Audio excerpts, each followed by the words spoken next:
clarity, consistency, communication, and compassion. Learn how the 4 C's that Reverend Calvin Yashie Hill used to train wild mustangs guides us in building authentic relationships across cultures. Today's Get Your Spirit in Shape episode is the second in a 2-part conversation with Reverend Hill as we learn more about the culture and rituals of indigenous people and how we can better live together in the world and the church. Pastor Hill, you had written in something that I read that the Wesleyan discipleship is, much of it is compatible with indigenous cultures. And can you talk more about that? Sure.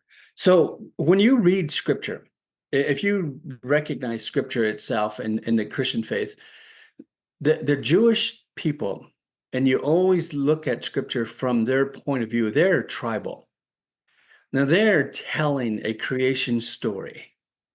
From the very beginning of Genesis chapter 1, and then in Genesis chapter 2 on to 3, you recognize that the creation story has an addition to it or a second creation to it.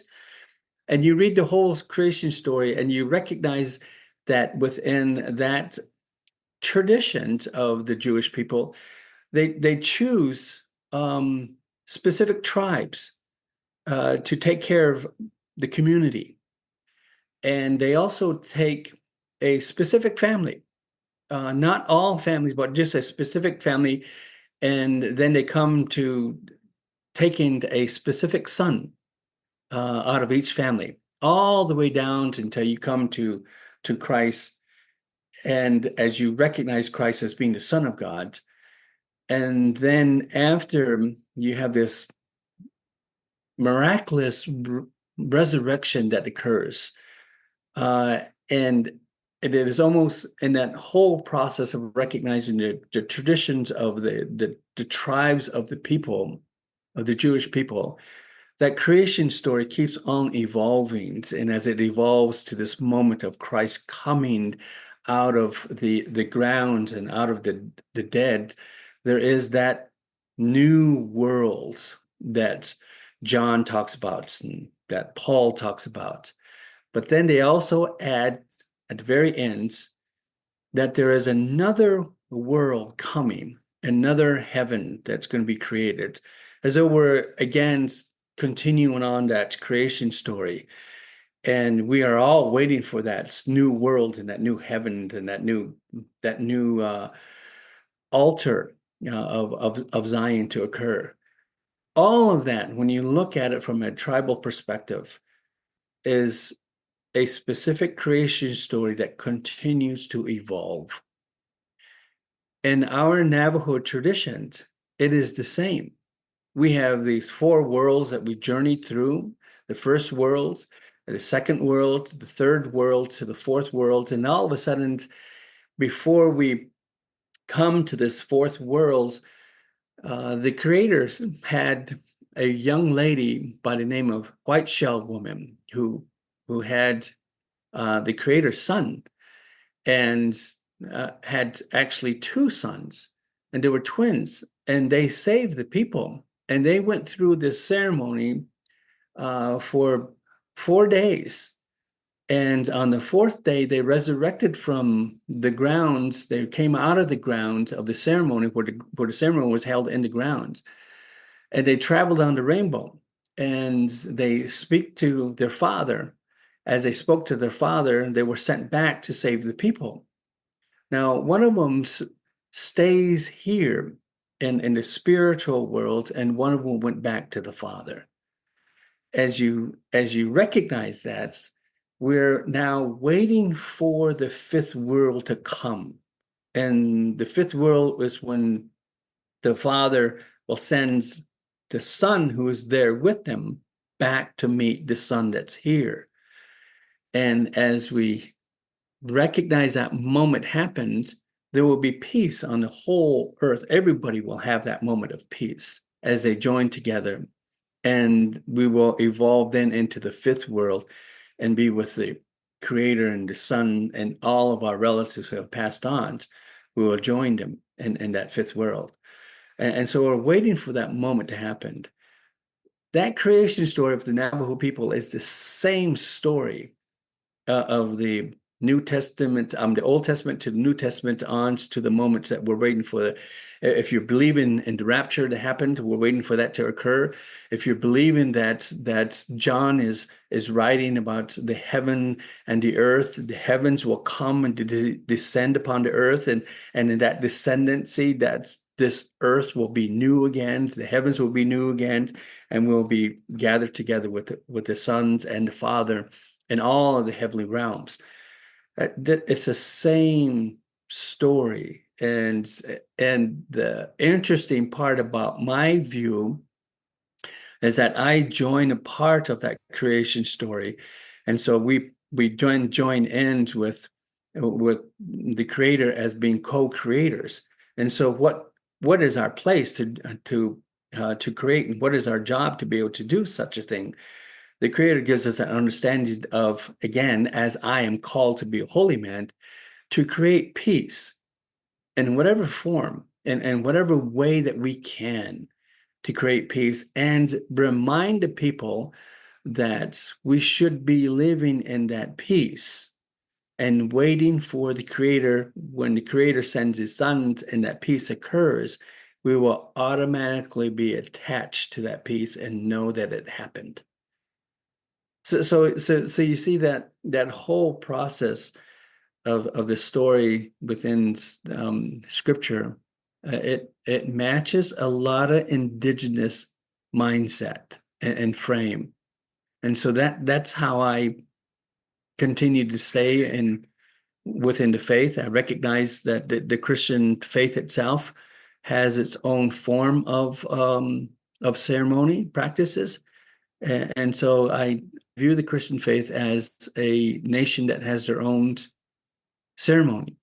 And I was taught as a young man to respect all religions, because we don't know who's on the true path, and recognize and joining their ceremony. So that's how I became.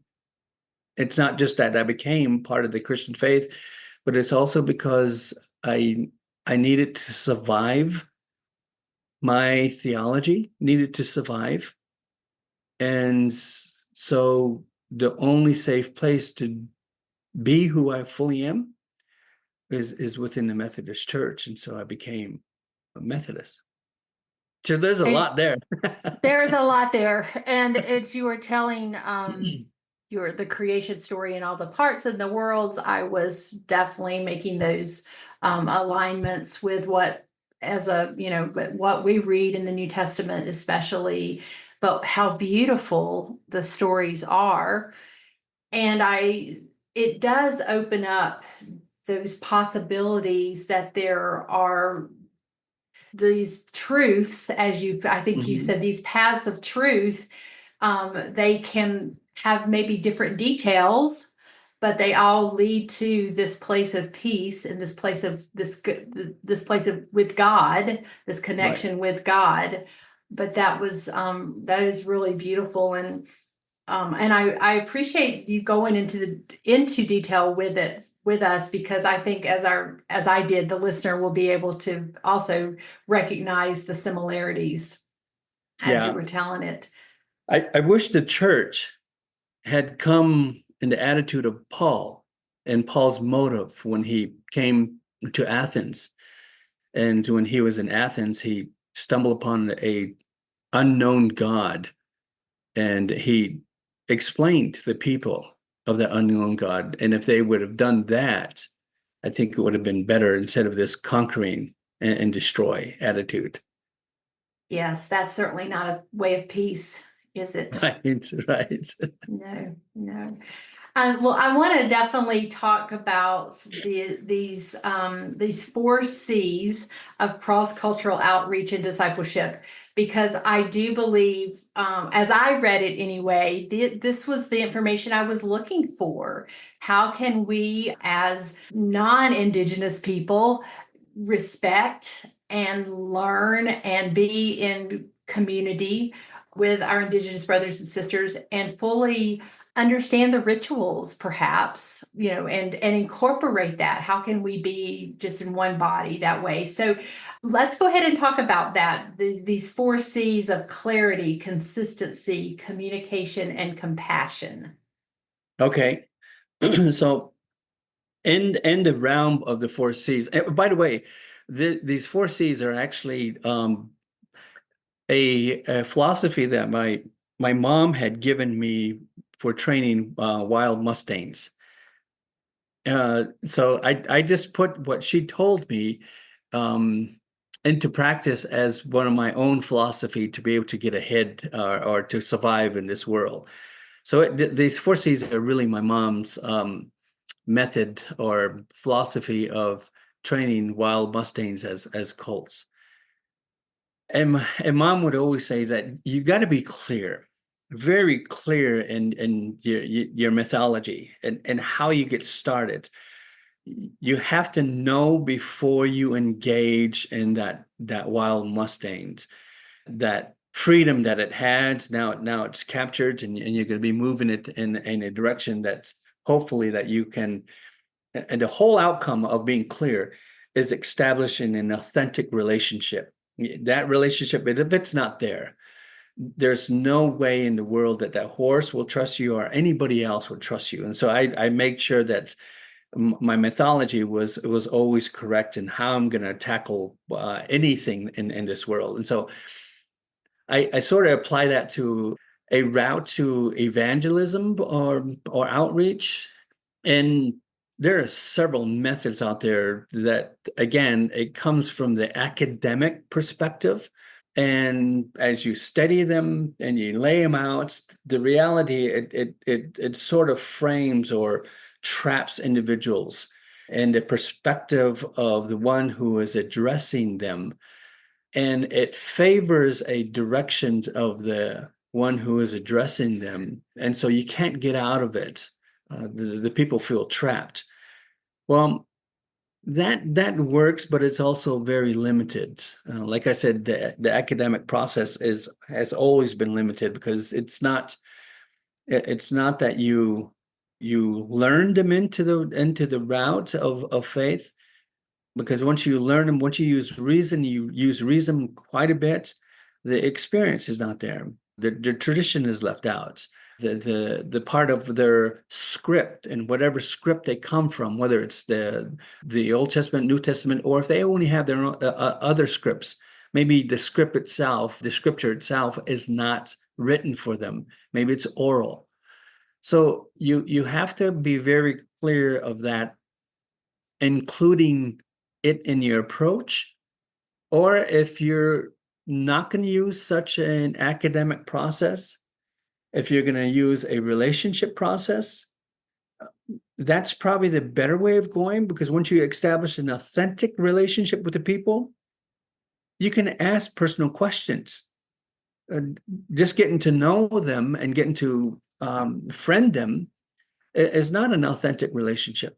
An authentic relationship is really getting involved in their lives, not in a way that hinders them, but to understand them completely, asking them to come to your home. That's always a interesting thing when when I mean they, I mean the white Christians, when they ask us or they say that they're friends of ours, but they haven't asked us out for lunch. They haven't asked us out to come and sit with them at their home. They haven't asked us to have a beer with them or have a glass of wine with them. They haven't asked us to come and join them at one of their birthday parties. That's not developing an authentic relationship. But if you develop an authentic relationship and they really are your friends, those personal questions can come out. That's probably the clearest method of evangelism or outreach. And then you got to be consistent in that. You just can't do it a couple of times. It has to be an lifetime involvement or commitment. And once you do that, then that relationship really does establish. And then the communication is different.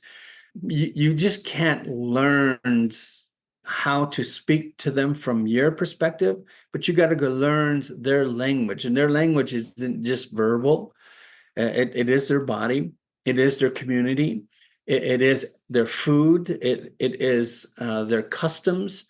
All of that has a communication value that if you're able to convocate that's what you want to establish.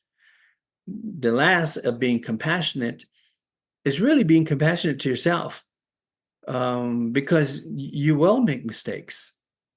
And if they recognize it, if the people recognize that you're compassionate to yourself, and then you show compassion to them, they will know that you're authentic in that compassionate, empathetic process. They will recognize that you're true to it because they've seen your vulnerable self to yourself, and they know that you're able to open up.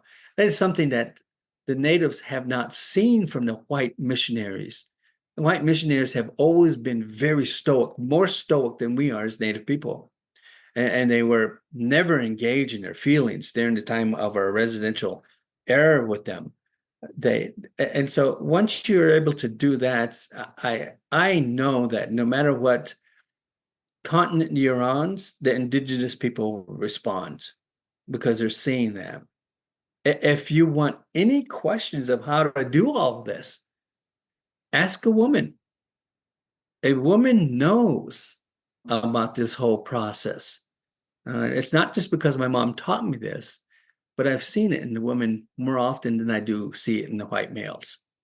I want to take a minute out of our conversation to tell you about a new book from Cokesbury titled A Full-Hearted Life. We all ask life's big questions, questions about our identity, reason for being, the meaning of life.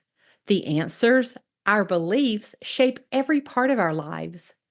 A Full-Hearted Life, the latest book from Jake Owensby, is for people whose faith has slipped away and wonder if it's worth reclaiming. People whose faith is on shaky ground and wonder if it's worth the effort to sustain. And people who want to share their faith with others but need help articulating why they believe. It's a book about Christian belief and practice and how it gives our lives meaning. This is an engaging, sometimes funny, often poignant read full of stories and thought-provoking questions for reflection and discussion. Order your copy of A Full-Hearted Life from Cokesbury and start finding the answers to your big questions. Now let's return to our conversation with Reverend Hill. I think as mothers, we, in the same way you're training wild mustangs, we're raising young children. Yeah, and they can get Perhaps wild. that's right. Perhaps that's where that comment, that's why you see it in women. But as you were explaining that, these 4 C's, they're definitely, they're for cross-cultural outreach, but I see that in just relationships, how useful this would be to keep clarity, consistency, communication, and compassion, all of that in mind. And as you're building any type of relationship, and as you're trying to get to know people better and perhaps invite them to come to church with you or share your faith with them, I do believe we use the word friend perhaps too frequently and too casually. Yeah. So I appreciate what you said about that. It's like I personally, I love to think I have a lot of friends. I even have said before, like, I collect friends. I do like to get to know people. And so, but I need to, before I use that term, that's a good reminder to me. Is it someone I'm an acquaintance with them, or are we truly friends? Have I invited them into my home and sat with them and ask the questions to really get to know them? Yeah. And I think once you establish that, like I said, once you have, like for instance, with a lady, if you have a true girlfriend, you will really open up, and tell your girlfriend much more than your mom or sister, and that's the kind of relationship that needs to be established. That's an authentic one. And if you go down that route and you establish that kind of relationship, you can actually put together a mythology for outreach.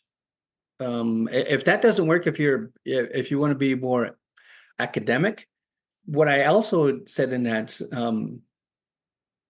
that article is that if you want to be creative, you could use what I just explained of the creation story and use that process. There's a lot there that we've not even touched. There's the creation story that you can tell and do comparisons between that and indigenous people. There are societies in the Native American community too. You can use that societal approach because the Old Testament, in their aligning of alliances, as it's stated in Numbers chapter 2 and I think chapter 4 and chapter 8, and then re-establish itself again in Joshua. When they're aligning themselves, they are putting themselves in societies. There are specific societies that come out of there. There's in the New Testament now, there's a newer society that came out. There are the scribes, they're the chief priests, they're the temple police, they're the Pharisees, and there's the Sadducees. And so you see these societies as they're developing within the New Testament and also within the Old Testament. You see both of them. The Native people, again, going back to the tribal piece, are developed in such a way of understanding. If you're able to engage that and teach from that perspective and bring out a theology that fits them, then you're moving in a different route than what the academic world has been offering, and it becomes more of a relationship piece. I mean, there is so much that I can offer to the Christian community if they're willing to listen. If I had a scribe with me to write all this down, that would be great too. I am definitely an individual that has a gift of entrepreneurship, and also I am a visionary. I could see stuff before it happens, and I also recognize what's going on within our own denominations, and I know what needs to work, but I have not written it all down yet. Again, it's probably because I am new to the faith. It took me a while to get where I'm at right now. It wasn't an easy journey, but if there are people out there who are willing to listen, to people who are out to come and seek my understanding of who we are and where we're at, I think as a native of this continent, I can offer the church a bigger piece than what they're struggling over, because I'm an individual who sees from outside, and I'm also an individual that's trying to fit within the box. and it's strange because maybe I'm too rough around the edges to be part of the box, but I'm trying to learn. I'm trying to learn of the Christian faith, and I'm also got a view from outside. So, as you're talking about this, Pastor Hill, I can't think of any single person who's more outside the box than Jesus. And Jesus just definitely did not box people in or say that they had to remain who they thought they were. He gave people freedom to be who God made them to be. And so I do believe that sometimes denominations, well, we know they're man-made, and so it can be more. As you told in your story, you kind of traveled and journeyed through various denominations to find your space within the United Methodist Church. So I do appreciate that the United Methodist Church allows us to have that exploration, maybe more so than some other denominations. We have a little more freedom for that, or it's more encouraged, perhaps I should say. for that. I really loved what you said earlier. If you believe, if you were allowed to really preach, and I'm putting words in your mouth, preach this spirituality, that the people would just be clamoring to come, because they do, it is what they're seeking. And so I just encourage you to keep being who God made you to be, and to keep sharing that message, because it is so beautiful. As we finish up today, is there something I didn't ask you that you wished I had asked you, or something you wanted to talk about that we didn't yet cover? Yeah, when you're talking about the spiritual formations and spirituality that I know, I am very cautious in how I frame myself and how I speak. And because I know that there's tradition, and it's not just tradition that which we recognize in the quadrilateral, coming from the Jewish culture, and also from Scripture itself and how Christianity formulated. But I also know that there are traditions of white America, and I recognize the conservative group, and I also recognize the more liberal and those who are centric. So I'm very cautious of how much spiritual informations, or how deep of that spirituality that I present or verbalize, because I don't want to scare the congregation away. I am serving in the white congregation. I have been serving in white congregations for probably the entire of my ministry. I have served in the Blackfeet reservations in the Blackfeet United Methodist Parish. That was my first. That was my first Native American full-time appointment. I have served in Native community part-time or quarter-time, but that was my first ever on the reservations. And so the majority of my appointments have been in white churches, inner city churches that were dwindling and were unable to connect with the community that around them, that evolved into either African Americans or Hispanic or Asians. And so I would come and serve in those churches, and the churches grew to a multi-ethnic level. So knowing who I serve, I'm always very cautious of how much of my spiritual formations or my spiritual reality or my understanding of it, how much I really interpret. That if there was a little bit more freedom, then I would be able to express or maybe even give more insights of it. But I know that the culture still remains within the church. I know that a majority of the culture has left. What I mean by culture is that the white conservative culture is still within the church.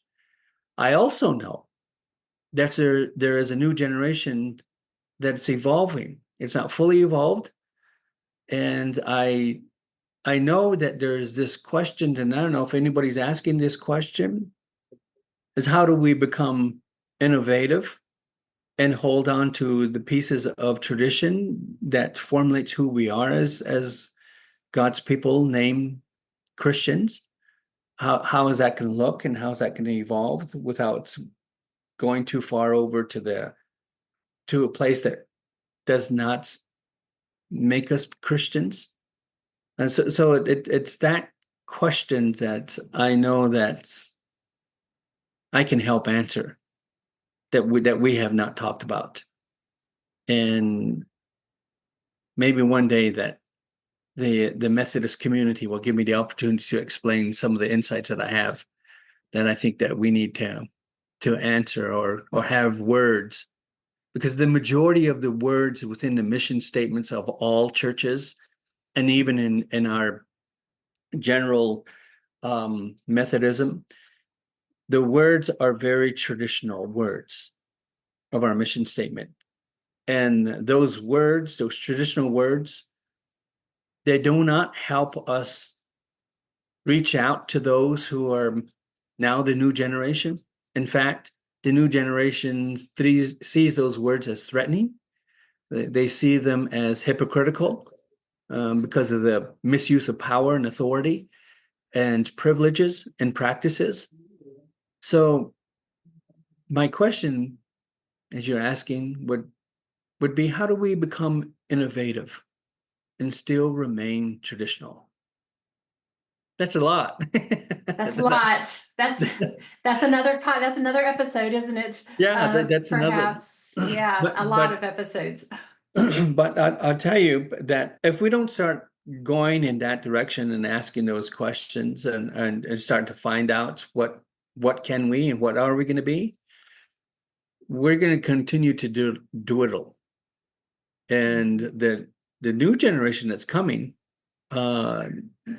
they need something that's challenging, something that's active, and they're not getting it.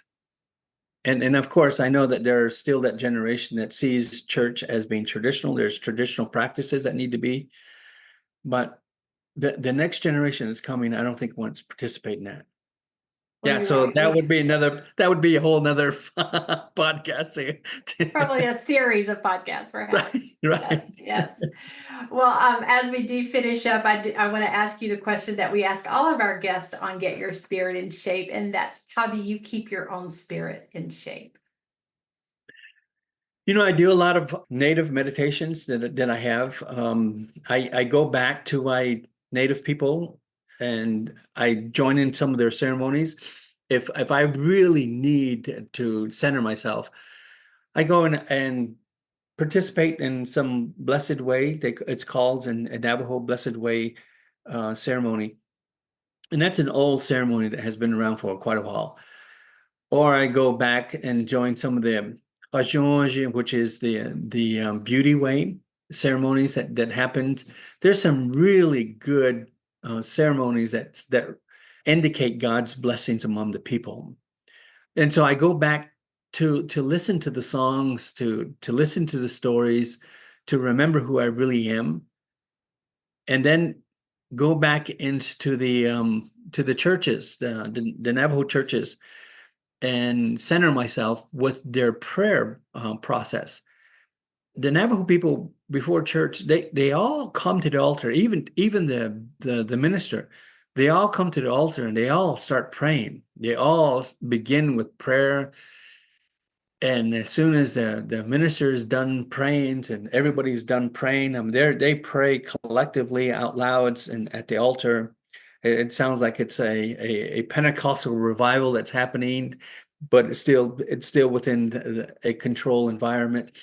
And the pastor then gets up and starts to gather everybody together, to center everybody. Then we start singing and singing and singing, and then there's a moment of testimony and testimony and testimony, and the part of consumerism isn't really there. But they allow an offering plate to be put out, and sometimes it's mentioned that there's an offering plate right here. If you wish to, you can. That's not really part of our service.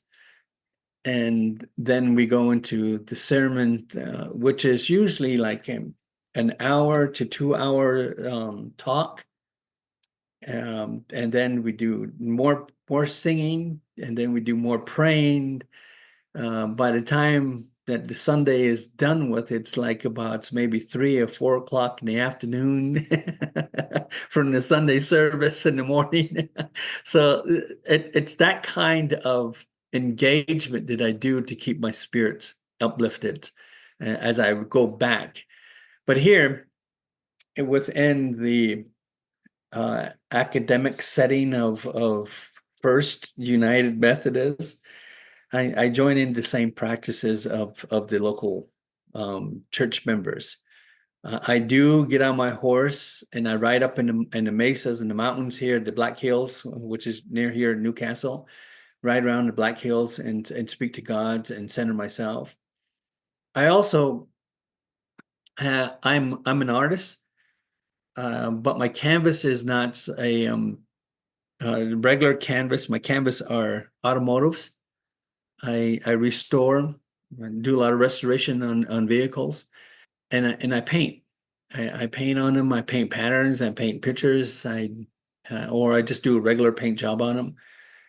So the vehicle is a my canvas, and that seems to center me too. And so I got a lot of talent, a lot of skills. It sounds like it, and how interesting. So, Yeah. Pastor Hill, thank you so much for joining us on Get Your Spirit in Shape. It's just been what I think is a really rich conversation, and I've learned a lot. I hope our audience will also, I think they will definitely learn a lot about your perspective. And I understand it's a single person's perspective and single person's experience, but it is giving us a window into what your life has been like as an Indigenous person in a primarily white church, as the United Methodist Church, and just opening us up to be more welcoming and perhaps to learn how to live better in community. So I thank you for your time and your conversation today.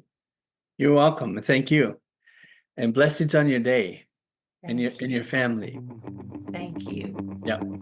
That was the Reverend Calvin Yashie Hill discussing how to build authentic relationships across cultures, both in faith-based and secular spaces.